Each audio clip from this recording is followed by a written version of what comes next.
Welcome to this session on digital mergers. My name is Tina Soreide. I'm leading the Norwegian Competition Authority. As Commissioner Didier Reynolds underscored in the speech, mergers in digital markets raise some distinct concerns compared to traditional markets, and especially when we involve platform companies.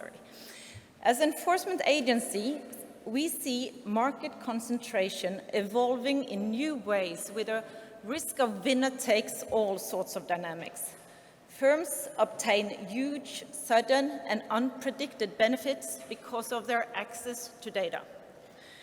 The way they use data can create digital barriers to entry, and this has forced us to rethink how we define markets. Digital market dominance might leverage into adjacent markets, and such consequences are difficult to predict. Digitalization creates new risks of coordination, and this matters as well also in merger decisions.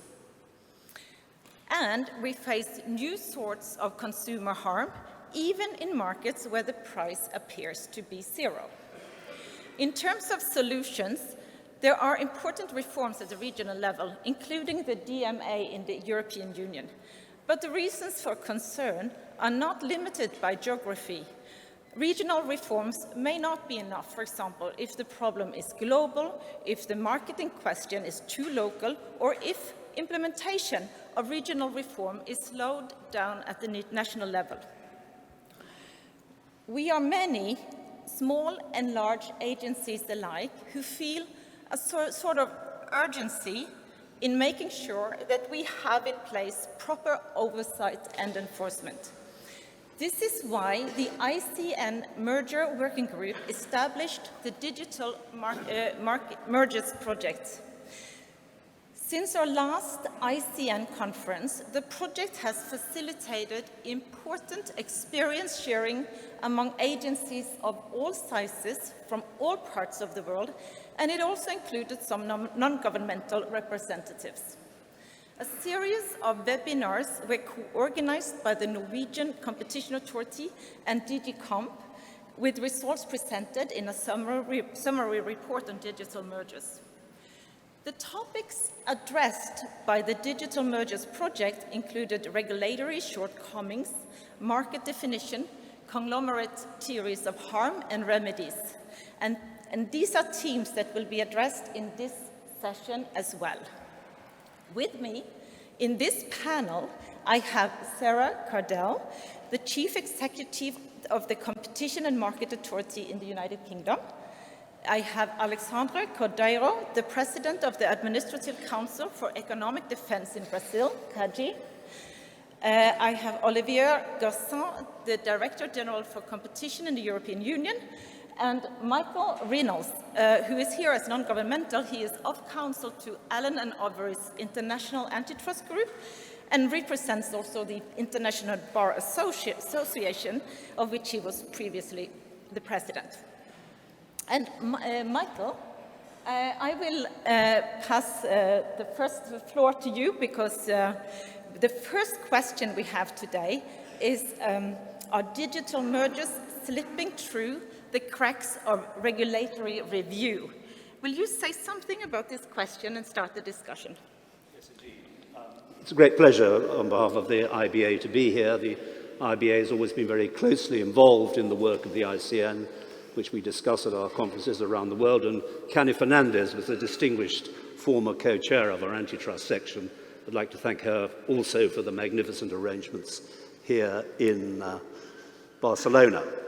In the 1990s and the years 2000s, there was an explosion of merger control rules around the world, and the ICN, through its work from its initial conference in the Castello d'Uovo in Naples in 2002, added much needed clarity and convergence, greatly welcomed by the business community and their advisors. The question now is, in the fast-moving digital world and in the face of a perceived enforcement gap, is whether those achievements are put at risk as agencies adopt divergent approaches to deal with digital mergers. Just down the road from here, there is a very impressive statue of Cristobal Colon, Christopher Columbus. When Christopher Columbus set sail from the port of Palos in August 1492 across the Atlantic, he had hardly any navigational equipment. He had the moon and the stars, a quadrant, a compass, an astrolabe.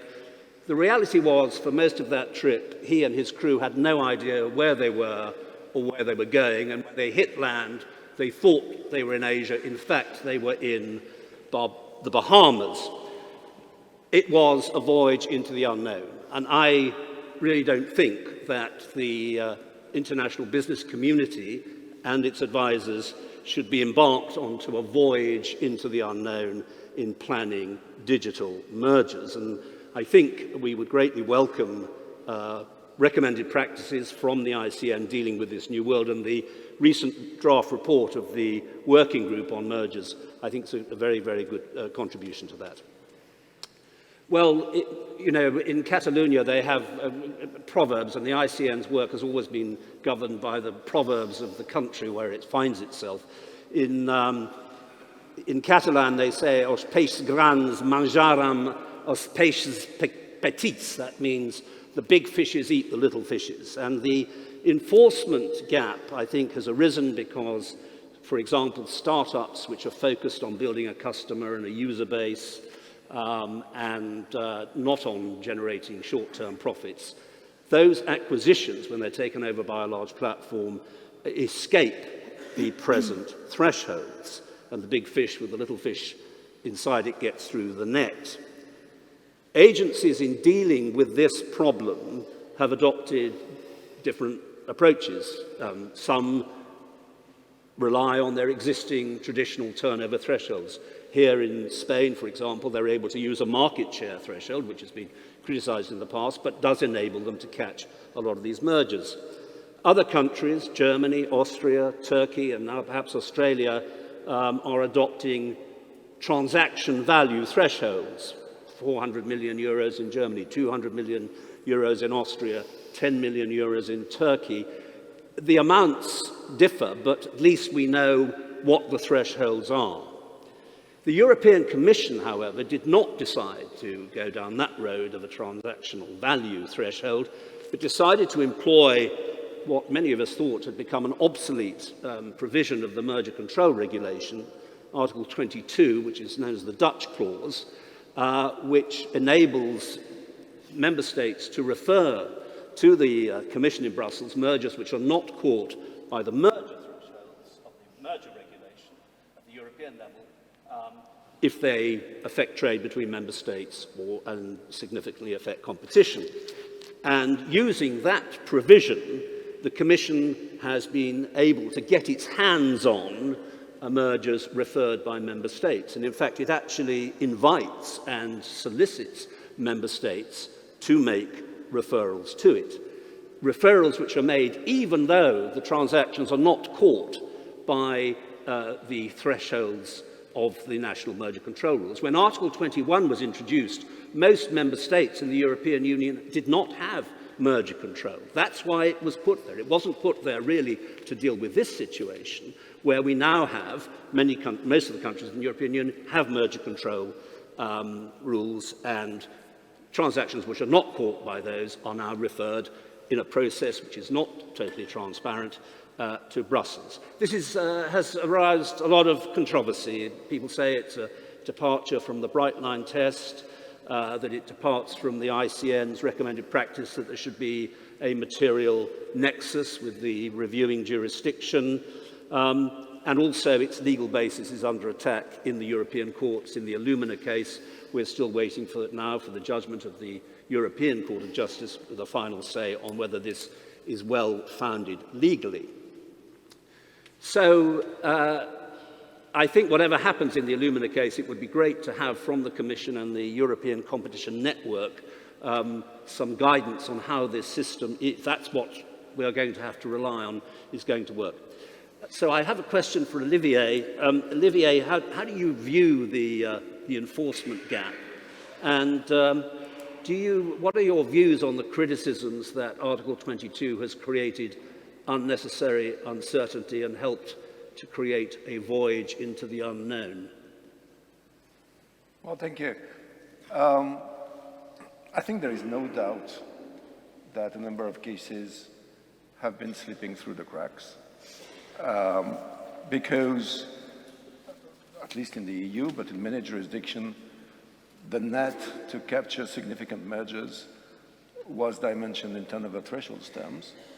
And what we see for a number of years, for a great deal of reasons, because innovation becomes more and more important, is that it is more often that the acquisition of very small targets may have a huge impact on competition, sometimes on a global scale. If you push it to the limit, a zero turnover target can have potentially a very big detrimental impact on the working of competition globally. So it is unthinkable that these deals are not reviewed. That's the starting point. And there is no review of the turnover thresholds that can cope for this. So the starting point of our reflection was this. There are an increasing number of cases of this type, and we need to find a way to review it while keeping the economy of the system and not overburdening the industry. This is why we rediscovered Article 22. That's the good thing with being old, you remember. So we rediscovered Article 22, and what we did is something really simple. We changed our recommendation to the member states. So it is not that the Commission has changed its interpretation of Article 22. If you look throughout the various review of the merger regulation we have conducted ever since 1994, consistently the Commission has said Article 22 allows member states to refer cases for which they do not have competence, except that we were immediately adding, but please, member states, do not do it. And actually, in 2004, we even considered changing Article 22 in order to make it impossible. And in the end of the day, the Council decided not to do it. And the reason was clear, is that because innovation was a far less prominent factor in competition, the number of cases for which a very low turnover target could potentially affect very negatively competition on a large scale were extremely, extremely scarce. So we thought the balance of advantages and disadvantages was calling for discouraging member states from doing it. The landscape has changed, and we think that the balance, therefore, has changed. That's why we have decided to change that recommendation. And this, of course, was upheld by the General Court, and we are now, as you said, Michael, waiting the higher court judgment. So, in the end of the day, you said it, around the world, we have various ways to deal with this situation, but you need to deal with this situation. And the counterfactual in Europe was dreadful. I mean, what should have we done? Go down to zero turnover threshold for the target and subject the entire world to an obligation of notification? That's not reasonable. So we believe that the burden that is put on companies is moderate for something that has a clear public interest. The second part of your question, there never was a bright line for the reason I just explained, because it was always possible. I would argue that as it was possible for member states, and it is their God-given right to refer a merger below their national competence threshold, when we had a recommendation not to do it, they could have disobeyed that recommendation, and that would have created a real uncertainty. Now, I would say there is certainty in the uncertainty. You know, as a lawyer advising firms, that if your merger is potentially problematic, you'd better come and talk, because it is not unlikely you will end up being dealt with in the EU. I think it's good. Last point I would like to make is that it's not a mass destruction weapon. It's really something that allows to handpick the very few cases that are really problematic and really small. We're talking about 3 cases in 3 years. I cannot promise there will not be 2 next year, or 0, but we see it as remaining something for limited use in cases that are really worth it. But talking of different ways of addressing the issue, maybe Sarah, because you have another way of addressing it in the UK, which is the share of supply test, and maybe you could tell us whether you think it resulted into fewer mergers slipping through the cracks in the UK. Thanks very much, Olivier, and thank you also again for the opportunity to speak here today. Is the microphone working okay? That's okay. I think that's great. Yeah. So, look, I think firstly I would echo very much exactly what you said, Olivier, in terms of the objectives of seeking to tackle these mergers, and also echoes, I think, many of the themes that Lena mentioned earlier. So in the UK, we've had the benefit of 2 different jurisdictional threshold tests. One is a turnover test, which is very similar to many other jurisdictions, and then the second, as Olivier mentioned, is the share of supply test. Now that's actually been a long-standing feature of UK merger control, so it's not something that's been brought in response to mergers in digital markets, but it is something that is I think quite useful for us to utilise, because the share of supply test isn't a sort of strict market share test. It doesn't require us to define an economic market in the way that we do for substantive assessments.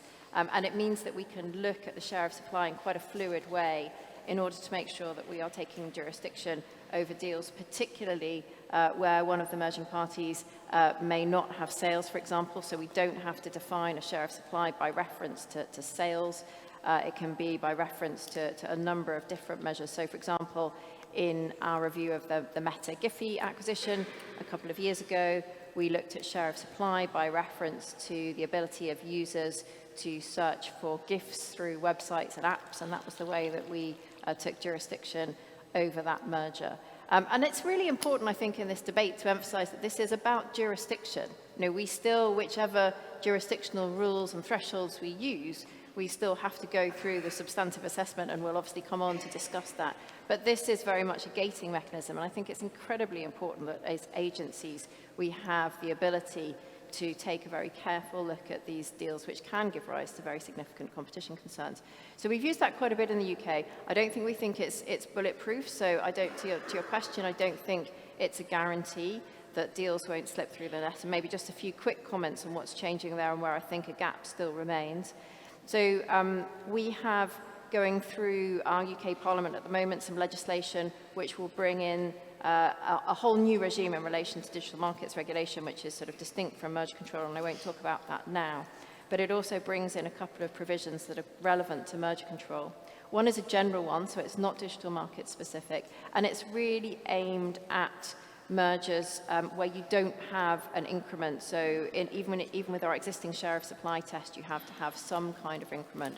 But where you're looking at sort of pure vertical or conglomerate mergers, it may be that that share of supply test still doesn't capture those deals. So what's proposed now is really, to Lena and Olivier's points, where you're looking at deals with a very significant player who may be buying up a much smaller potential competitor, for example, or a competitor or a player in an adjacent or a vertical market. So the proposal is that we would have the ability to review those deals where one of the parties has a share of supply of 33%, so a very significant share of supply already, and where they have a UK turnover of £350 million. So a significant player in the UK, but there is no need for an incremental addition to that share of supply in those circumstances, although there will need to be some kind of nexus, some kind of connection to the UK. That's still to be worked through exactly how that will be established. So I think that will be an important additional lever for us. And then the other proposal that's going through the UK Parliament through the bill at the moment is a reporting requirement. So the new digital markets regime will enable us to designate major digital platforms having significant substantial market status, and where they are designated with SMS, then they will also have a reporting requirement to report any merger to us that they are carrying out, which has a value of £25 million. And that is important because, as some of you will know, we have a sort of non-mandatory notification regime in the UK, so deals can complete without notifying to us And where we see these deals happening involving these major digital players, we think it's really important that we are alerted to those deals, and we then decide whether we actually have jurisdiction and want to prioritize reviewing those deals substantively. The final quick point I would make is that whilst all these measures are very helpful, and we've seen how different agencies are evolving, of course these markets and market dynamics are evolving rapidly too. So one of the pieces of work that the CMA has done is a piece of work around foundation models, generative AI, and we see a lot of partnerships and investments developing in that space at the moment, involving a number of the major players. And these are investments and partnerships that maybe oftentimes will sit below traditional merger control thresholds, and this is something that's very much on our radar to be watching and thinking about how we can make sure those partnerships, which may have many, many beneficial impacts, but could also be problematic from a competition perspective. I'm going to hand over next to Alexandra, because I know that you're also thinking in Brazil about your existing jurisdictional thresholds, whether they are sufficient or whether there is more that needs to be done to give you the jurisdiction to take a full look at these kind of deals. Yes. So good morning, everyone. Can you hear me? Yeah. So in Brazil, our threshold is it's related to the income, the gross income.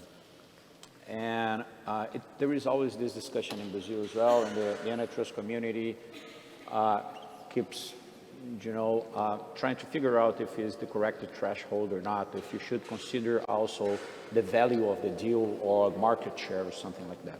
But in Brazil, it's just the income.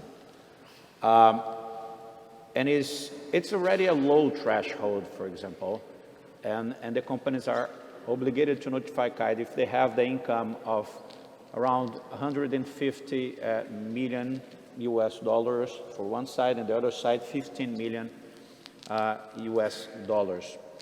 And we do have around 700 mergers per year, and 95% of these mergers are fast track.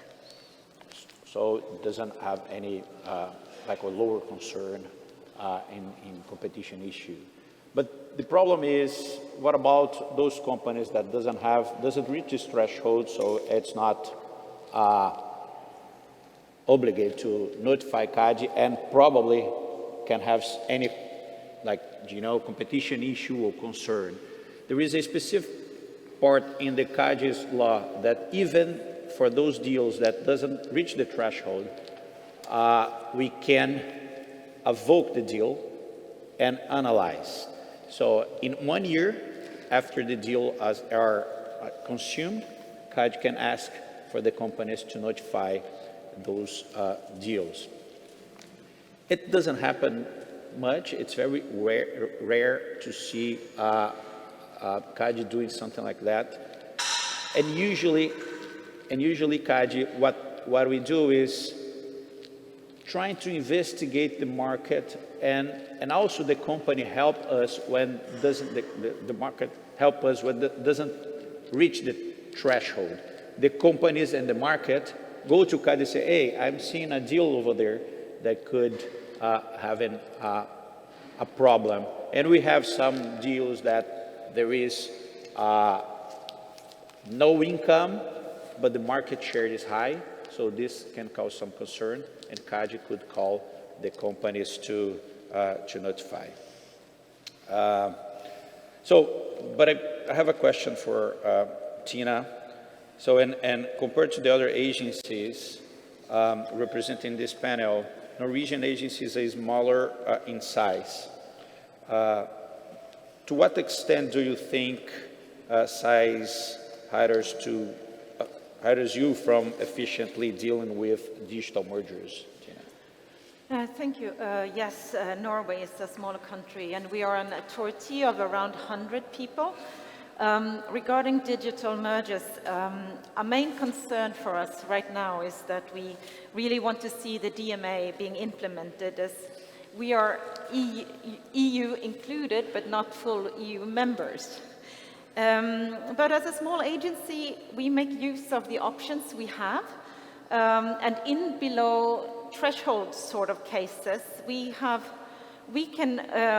big firms can easily go under the radar when they try to buy smaller companies. We have a call-in option, so we can actually impose on companies to notify us and so that we can assess whether we want to permit the merger. And this option, of course, is very useful with respect to, for example, killer acquisitions. And also, right now, we are in the process of trying to upgrade us for more sophisticated data analysis. So we make some in-house changes to become better able to investigate the dynamic feature of markets. And we want to be able to analyze large amounts of data, including by help of algorithms, and I hope soon other sorts of artificial intelligence. So I think smaller agencies can do a lot, although we definitely appreciate the international cooperation, and we also operate especially closely with our Nordic neighbors. But now, as a moderator, I want to move to the next topic, which is a question whether the regulatory framework is suitable for reviewing digital mergers.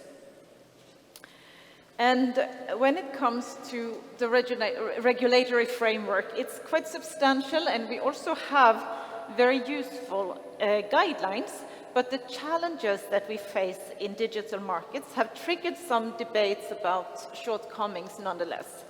And one of the debates referred to how we consider the burden of proof in digital mergers. So traditionally, competition control looks at the balance of probabilities, essentially asking, is it more likely than not that this merger will harm competition?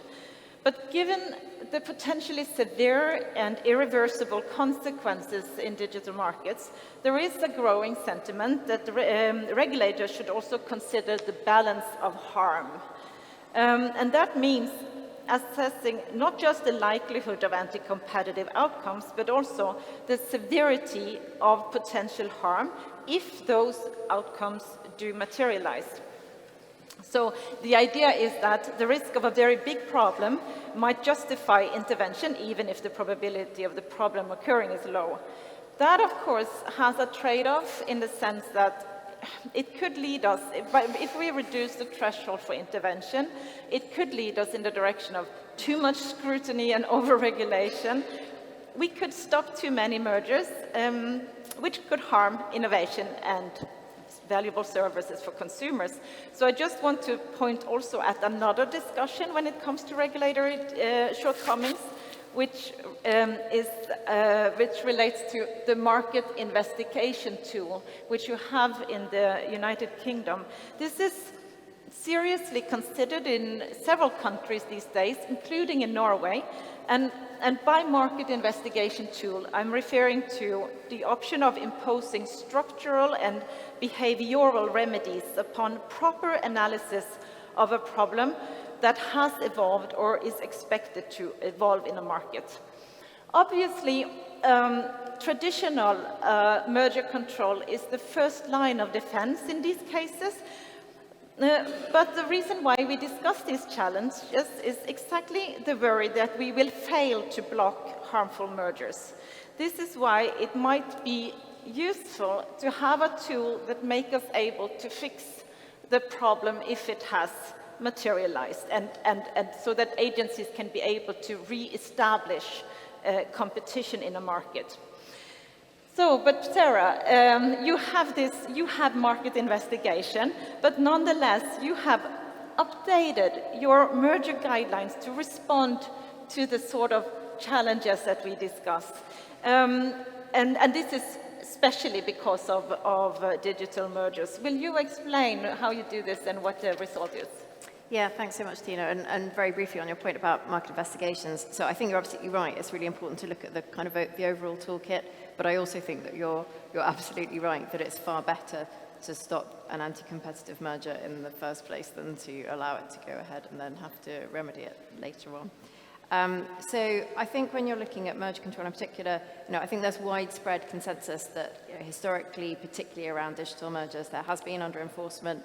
And certainly in the UK, with the CMA, we carried out a review leading to an updated version of our merger assessment guidelines back in 2021. And many of the themes in those updated guidelines really reflect actually many of the themes that Lena mentioned in her keynote just a little bit earlier. You know, it's very much about making sure that the analytical framework that we use really reflects the commercial and the economic reality of these digital markets and the way that competition concerns can arise. So a good example of that is, as Lena was saying, sort of thinking about future competition and dynamic competition.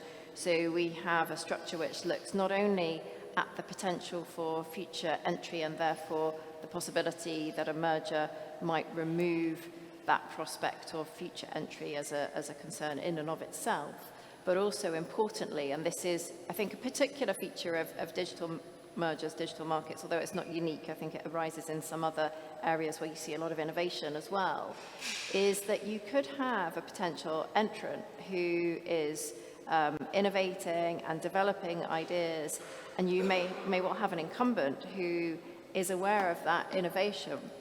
And the fact that they are innovating, even if they haven't yet entered, or the prospect of that entry, is generating a competitive constraint now. It's already affecting the way the incumbent is behaving. And that is something that we wanted to make crystal clear in our guidance is a real concern, and where you don't need to have absolute certainty that that player will come into the market in the future, because the prospect of entry in and of itself is creating a competitive constraint. So that's something that we put out very clearly in the revised guidance back in 2021. Again, it was a feature of our analysis in the Meta-Giphy merger, which was upheld by our court in the UK. And I think that's really important when you look at these kind of deals. The other thing that we picked up and focused on in our guidelines is the role of uncertainty, which goes a little bit to your question around the burden of proof, because there was some discussion in the UK about should we move away from balance of probabilities and move to a balance of harms. And I think overall the consensus view was that that would not be appropriate or necessary. But what we did make very clear in our revised guidelines was that particularly in these markets which are fast moving and when you can't predict with any absolute certainty how the markets will develop, it's absolutely critical to make sure that that uncertainty in and of itself doesn't chill effective merger control. So we need to take that uncertainty as a given. We need to carry out our assessment knowing that we can't know everything, but on the basis of what we know, what do we think the most likely competition outcome might be, and assess the merger on that basis. And I think you do see a shift there, making sure that we take account of all the evidence that we have available to us, but recognizing that we can't operate in a world of perfect information. But I think, again, Alexandra, I think you've been looking in Brazil at perhaps something a little bit similar to the DMA in the EU, but more generally, what's your view of the sort of Brazilian landscape in terms of whether you have the right sort of toolkit to be tackling issues in digital markets? Thank you, Sarah. From our perspective, digital markets and their implications are not an entirely new subject, at least from an economic perspective.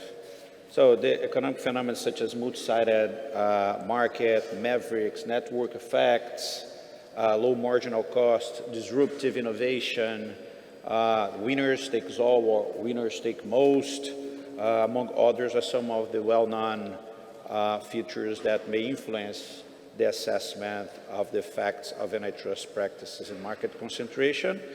However, over the past years, competition authorities and scholars around the world have been debating alternatives to foster competition in the digital economy and avoid the exercise of market power by digital platforms. So it was raised the questions of whether competition law around the world are prepared to deal with the effects of economic power in these new markets. So of course, the speed and the constant changes of these elements in digital markets may require analytical adjustments, in particular when assessing the degree of market power which can present the range of challenge for competition authorities. So in my opinion, our current competition law and regulation can be easily adjusted to deal with these important changes in digital market. Although the core economic foundation of market power assessment have also remained consistent in digital cases, namely the focus on barrier of entry and substitutability, as range of a concept have been introduced to capture particular forms of alternative concept to market power, specifically the power held in digital platforms to intermediate between firms and consumers, such gatekeepers, bottleneck power, platforms power, intermediation power, and strategic market status, among others. So there is, in Brazil, a bill right now in Congress talking about this discussion and to regulate the digital market. And it's a kind of the Brazilian GMA. It's inspired in Europe, but the discussion is still very at the beginning. And CADE, because of its experience in assessment of mergers, control, and conduct case in digital market, we're starting getting this discussion, and there's always the big discussion about the limit of the regulation. So how deep we're going to go forward in this regulation, and the paradox about innovation. So there is the discussion. It's huge in Brazil right now, but it's still in the beginning. Thank you. So let me give the floor to Thank Gina you. again. And we are now moving to the next topic, and how to pursue ecosystem theories of harm, and whether conglomerate theories of harm are enforced in digital markets. And I'm returning to you, Alexandre, because at KG, you recently reviewed a number of mergers that addressed issues in digital and connected markets. For instance, you at KG was one of the first jurisdictions to clear the Microsoft Activision transaction. How do you see KG's experience in reviewing mergers in digital markets? Thank you, Tina. So KG has recently issued a working document on conglomerate mergers and theory of harm based on their cases law, spanning from 2012 and 2022. It was 10 years of experience in those type of cases. These documents shed light on the intricate world of conglomerate mergers, especially in the ever-evolving landscape of digital markets. So competition authorities worldwide generally understand that conglomerate mergers are typically pro-competitive. In fact, as recognized in the European Commission guidelines on non-horizontal mergers, conglomerate mergers are generally considered to have a pro-competitive effect. So there are at least 4 traditional theories developed to identify potential harm arising from conglomerate effect, which have been called upon to address concerns regarding conglomerate effects. For example, cross-merger effects, and entrenchment of economic power, substantial lessening of competition, and increased aggregate concentration. So, and you're right, we analyzed the Microsoft and Activision case, and this, we cleared this case in 2022, and it's very worth it and mentioning that issue of clouding game market was kind of a problem in Brazil. And the market tests carried out in Brazil indicate that despite being a trend, it is still nationally incipient, and there would be no need to create a separate relevant market for subscription service. Therefore, they were considered within a digital distribution market, and in other jurisdictions, this market has been indicated as a crucial to operation decision. In this case, the big thing was, and the discussion was, the game of Call of Duty. And in Brazil, this wasn't a big deal. It's not so popular, and we have other games, and that could be easily substitutable. That was the case in Brazil was very fast released. So let me go to Olivier and give the floor to Olivier and have a question for him. And Olivier, what is the Commission's experience with pursuing ecosystem theory of harm to date? Well, thanks, Alex. It's a long time now that we're busy with ecosystems, but for a long time it was mainly in antitrust. I mean, if you think about it, Microsoft 25 years ago was an ecosystem case. And this type of cases, we had a number throughout the years, and they became more and more complex, more and more multi-sided. And if you think about Google Android, in a way that's so far the biggest and most complex ecosystem case in an abuse of dominant position context. We've also been very clear throughout that, of course, there is a connection. I mean, what you look like when you review a measure is try to prevent a situation in which there would be the possibility to abuse the dominant position later. So it is obvious that there is a connection between the two. And there as well, we've been busy with that topic for a number of years.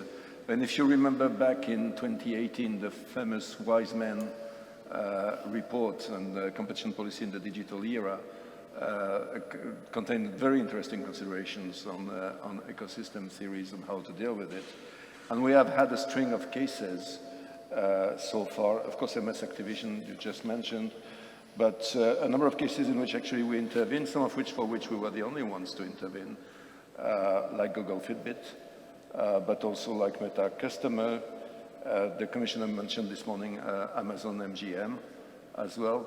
All these are ecosystem cases.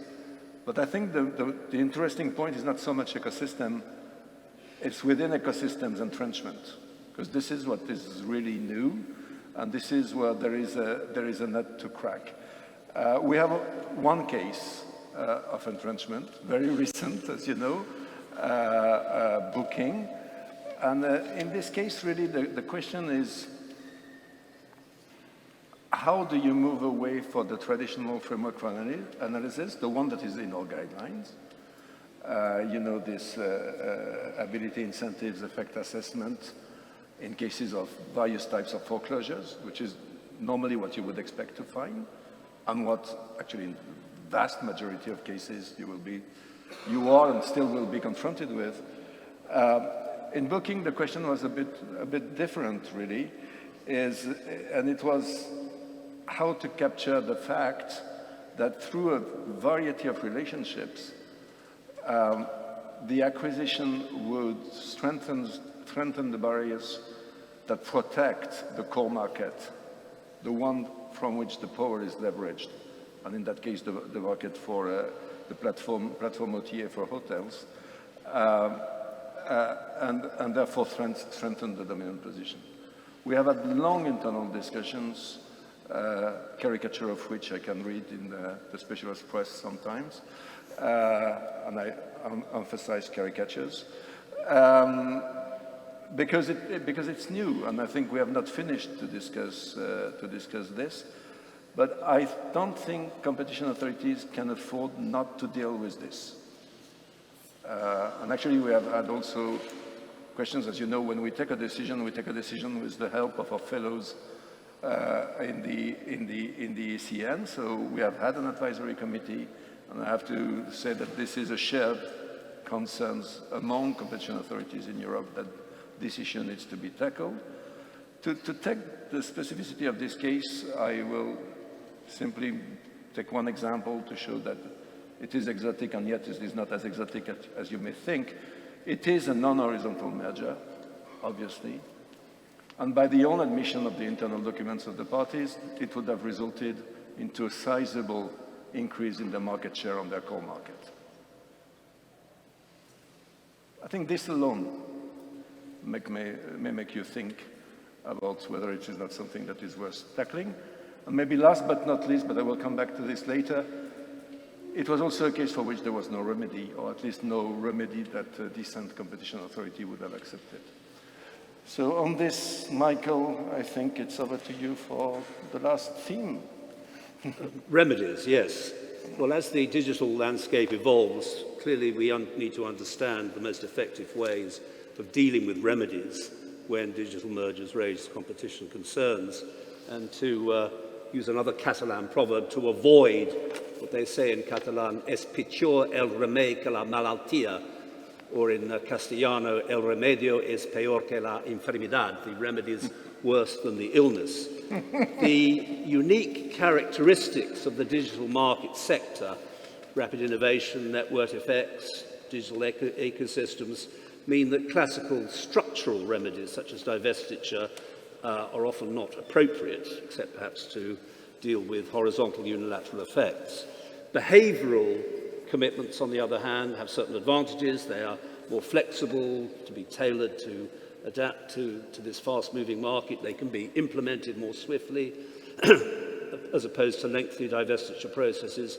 But they also have limitations. They rely on effective monitoring. Means regulators must have the resources and expertise to ensure compliance and the ability to predict and address harm to competition. And they can be particularly difficult, I think, to implement in the context of digital ecosystems.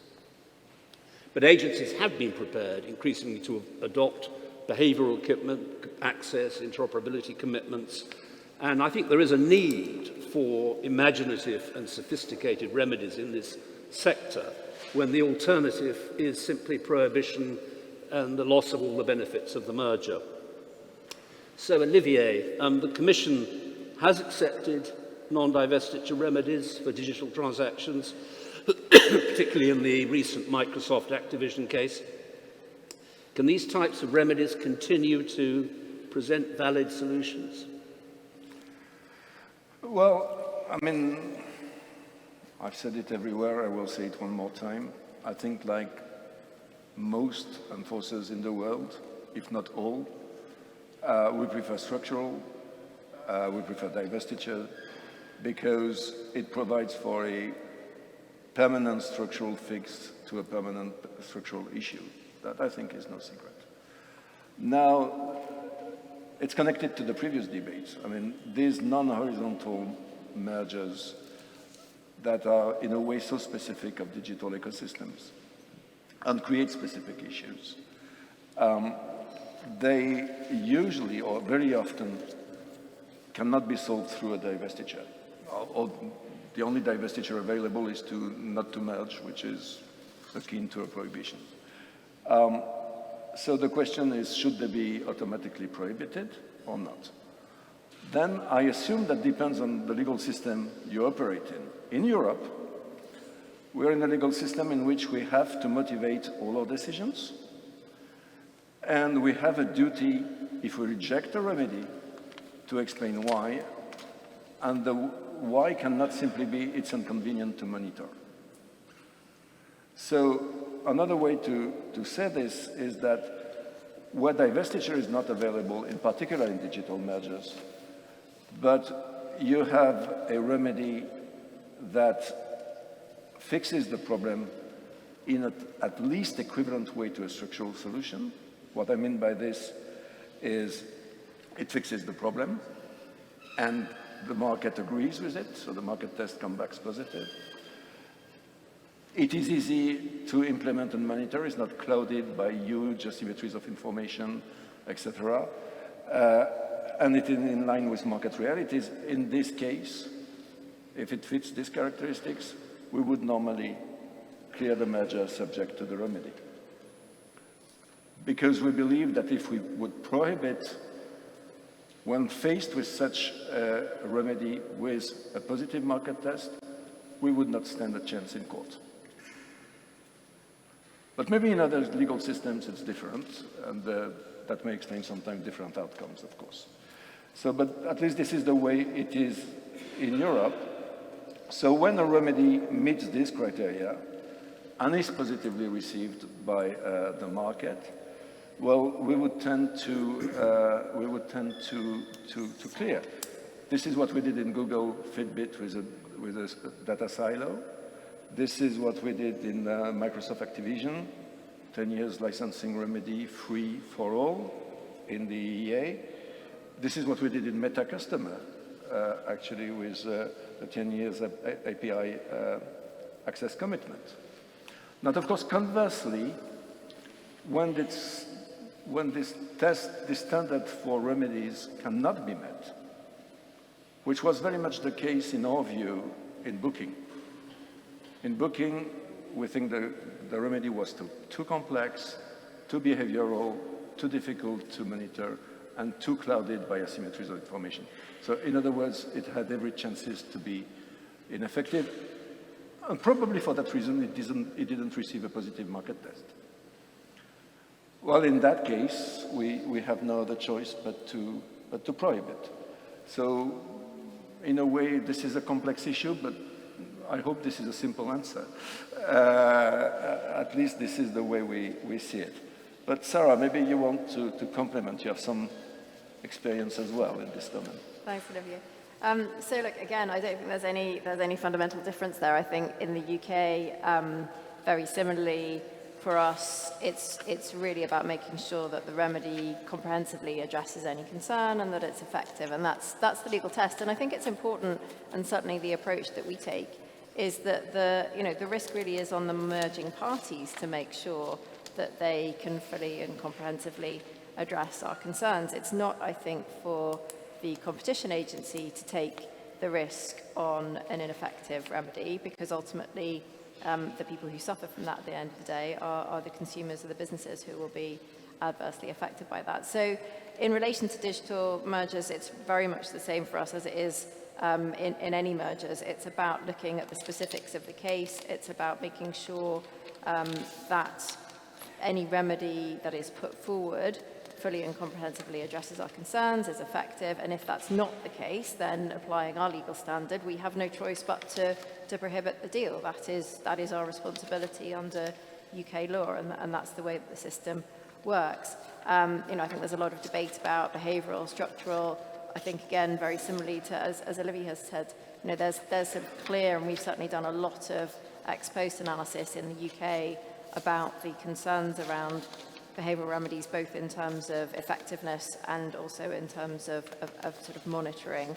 It doesn't mean that they are impossible, and it certainly doesn't mean that we sort of reject them out of hand, but it does mean, I think quite rightly, that there is a high bar to them. So, I mean, obviously in the Microsoft case, we decided not to accept the remedy that was put forward to us, applying the legal framework that we had, and ultimately where we ended up was something that was more of a sort of restructured transaction, quite a fundamentally restructured transaction from our perspective, that addressed the competition concerns that we had identified fully and effectively. But I don't think the approach sort of philosophically is any different. Alexandra, I know again in Brazil, I seem to be turning to you each time at the moment. I think you've done a lot of work on merger remedies, produced some guidance, I think back in 2018, and some further thinking in 2020, but perhaps you could share a little bit of that with us. Thank you, Sarah. So as you know, mentioned, CAD has published two important studies on remedies.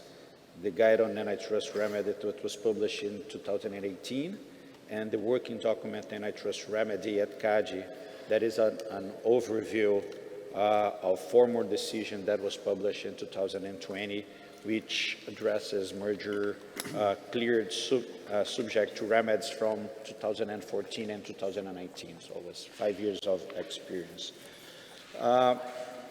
We hold that all antitrust remedies imposed must meet the criteria of being proportional, timely, feasible, and very verifiable. So most importantly, we must assess whether the remedy effectively addressed the competition concern at hand. Also, we must strive for alignment with the remedies applied in other jurisdictions, and this remains our big concern and priority. Having said, designing effective remedy in that context of digital markets present a unique challenge and an opportunity, and the traditional classification of structural and non-structural remedies, as outlined at the ICN Merger Remedies Guide in 2016, remain relevant, but adapting them to the digital market reality requires a very nuanced approach. So choosing the right remedy is an exercise, and it's not something easy to reach the exactly point to intervene. And there is a lot of costs of that. Cost of errors type 1 and errors type 2. And the problem is always choose which side you're going to be. To intervene most or less can cause one type of error or the other type of error. For our experience in Brazil, we are always looking, when we're talking about digital market, to design not just one scenario, but more scenarios, so we can adopt those decisions and those remedies that's more conservative. Usually, it's what we do. So, let me give the floor to Tina again. Thank you. And unfortunately, I see we are, I'm looking at the watch and it's time to conclude this plenary session. We wanted to continue the discussion and go into the way we cooperate internationally. We don't really have time for it, but it's at least still extremely clear to all of us that we have to work together to secure competition in digital markets, and there's a clear role both for large and small agencies in that respect. On behalf of the panel, I want to thank all those who contributed to the Merger Group's Digital Mergers project and all its activities. I want to thank our colleagues at DG COM for helping us to prepare this plenary session. Thank you, Spain, for organizing this wonderful conference. And thank you all for listening.